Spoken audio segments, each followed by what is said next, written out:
taka a gaban yan uwa. Ina muka kare yin salatinka ga sayyidul bashira shine masoyinka.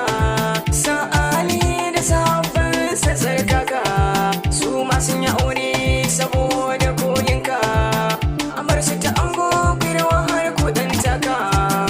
Ni biki na masoya zana wake sadik na zo da gaisuwa.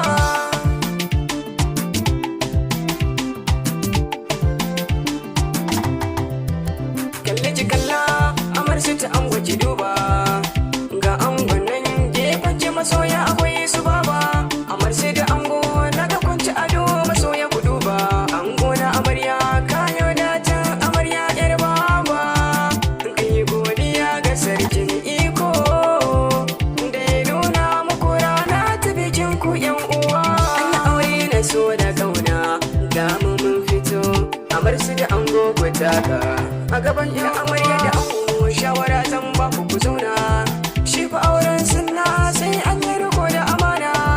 Kana zai dore har ayi zama na lumana.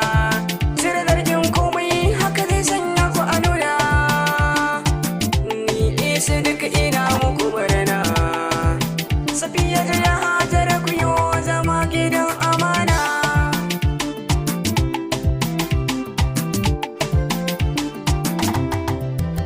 Ga amarya da angon ta kudin duba.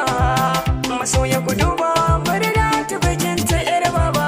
Safiya ta jambiya a gurin angon ta ku duba. Hajara ta sarauniya a gurin angon ta ku duba. Ni isa duk ina da ɗayin murna. A gare ku duka masoya na zo biki na murna. An yi aure na so da kauna ga mu mun fito. Amar su da ango ku taka a gaban yan uwa.